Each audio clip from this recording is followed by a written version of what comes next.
नमस्कार दोस्तों, मेरे चैनल भक्ति भाव टीवी में आपका स्वागत है। तो दोस्तों, आज की इस वीडियो में मैं आपको सुनाने वाली हूँ दानवीर महाराज बलि और वामन अवतार की कहानी।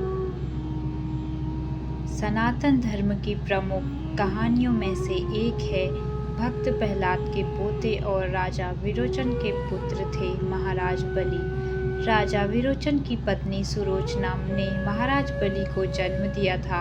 विरोचन के बाद महाराज बलि ही दैत्यों के अधिपति हुए और उन्हें दैत्यराज बलि भी कहते हैं। एक बार की बात है, तब समुद्र मंथन के बाद देवगण बहुत शक्तिशाली हो गए थे। तब देवासुर संग्राम हुए। उस संग्राम में देवताओं द्वारा महाराज बलि और उनकी दैत्यों और असुरों वाली सेना का भी नाश हो गया। शुक्राचार्य की संजीवनी विद्या द्वारा प्राण बचना। उस युद्ध में इंद्र के वज्र द्वारा बलि की मृत्यु निश्चित हो गई थी। तब शुक्राचार्य, जो कि दैत्य गुरु थे, उन्होंने अपनी संजीवनी विद्या के द्वारा महाराज बलि के प्राण बचाए। अपने होश और प्राण शक्ति संभालने के बाद दैत्यराज बलि ने गुरु शुक्राचार्य से पूछा, आचार्य, मैं अपना राज्य, अपनी सेना और शक्ति वापस कैसे पा सकता हूँ?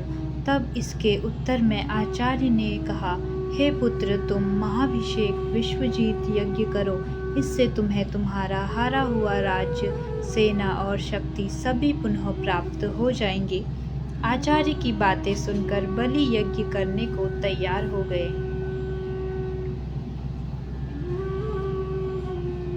महाराज बलि का विश्वजीत यज्ञ।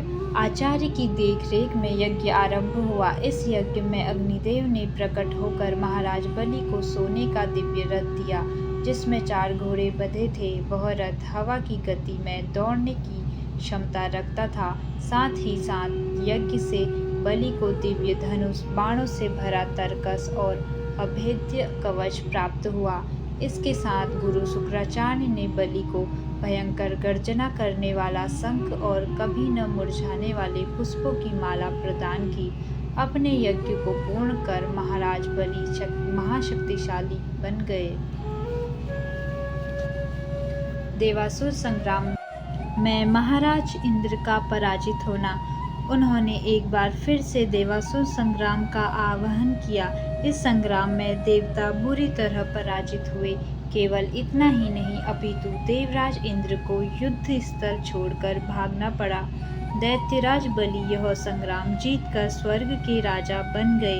अपनी विजय और बल का अहंकार भी उनके अंदर जन्म लेने लगा, जो पिछले हार के साथ सुप्त यानी सो गया था। शुक्राचार्य द्वारा बलि को ज्ञान।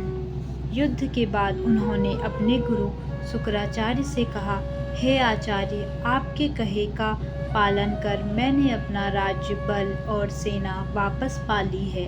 अब मैं आपसे कुछ और भी जानना चाहता हूँ। यह सुनकर आचार्य ने कहा, निसंकोच पूछो वत्स।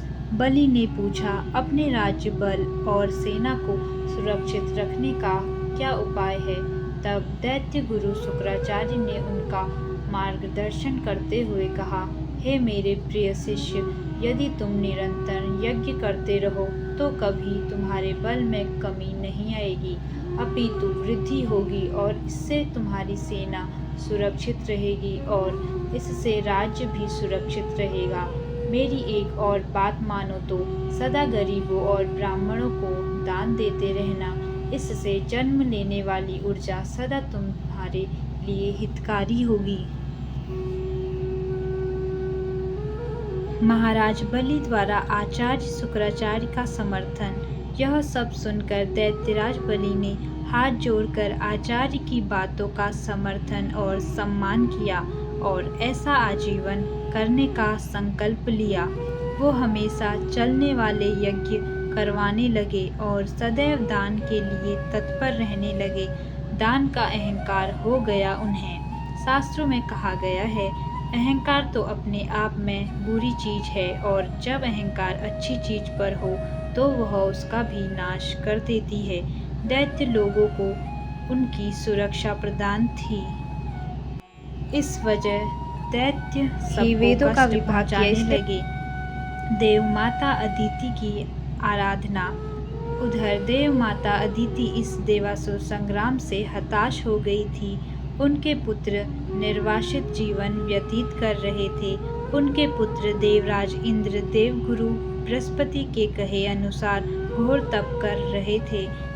यह सब देखकर माता अदिति विचलित हो रही थी। फिर अपने पति महर्षि कश्यप के कहे अनुसार वे भगवान विष्णु की आराधना करने लगी। उनकी आराधना से प्रसन्न होकर भगवान विष्णु ने उन्हें दर्शन दिए।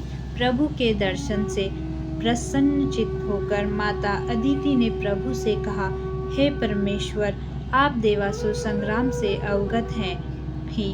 मेरे पुत्रों की दुर्दशा देखिए और देवताओं की सहायता कीजिए। दैत्यों के प्रकोप से देवता के साथ आम जनों का जीवन भी संकट में है प्रभु। वामन अवतार पहुँचे राजा बलि की यज्ञशाला। ऐसी विनती सुन प्रभु ने अदिति माता से कहा, हे देव माता, मैं अपने भक्त से युद्ध नहीं कर सकता, ना ही उसकी मृत्यु का कारण बन सकता हूँ, परंतु मैं आपके गर्भ से वामन अवतार लूँगा और देवताओं सहित सबका कल्याण करूँगा।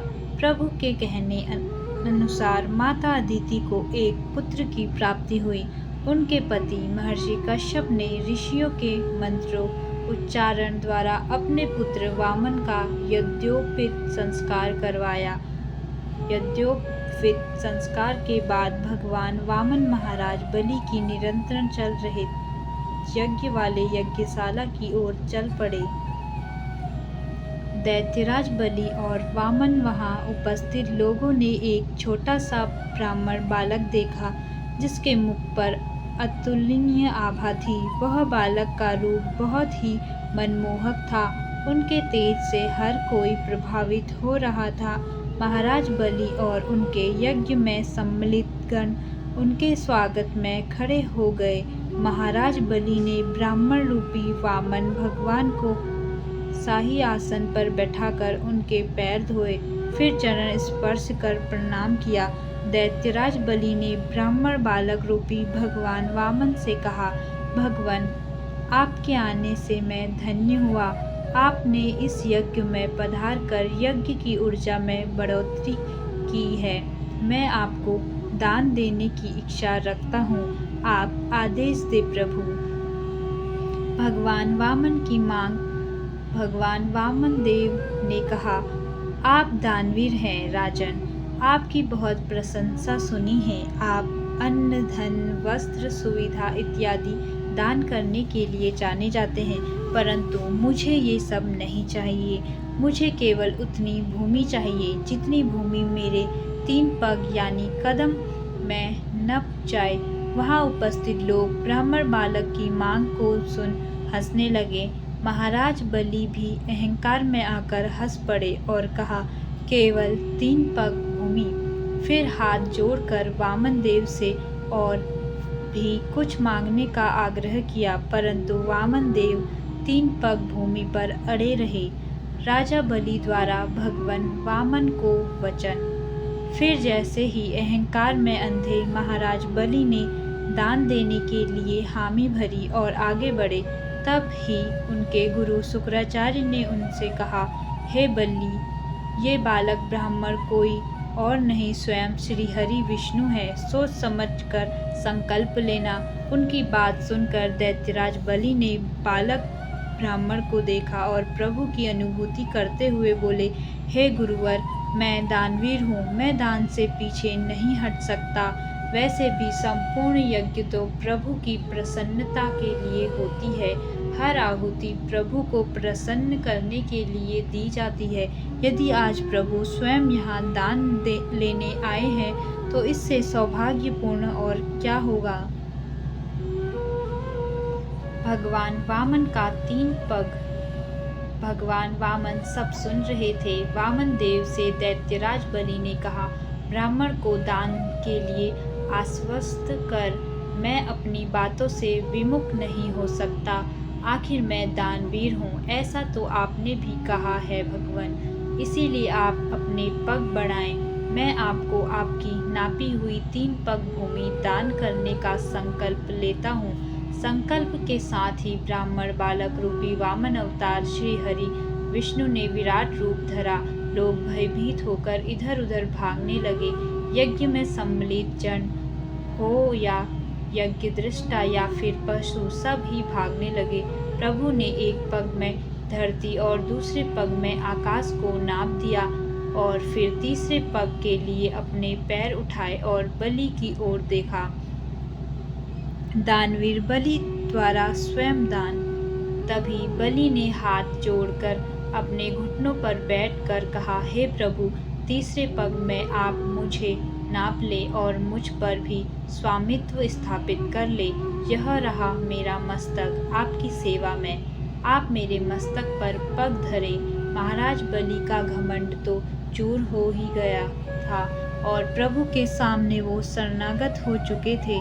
परंतु श्री हरि तो भक्त वत्सल हैं, अपने भक्त की भक्ति में बंध जाते हैं।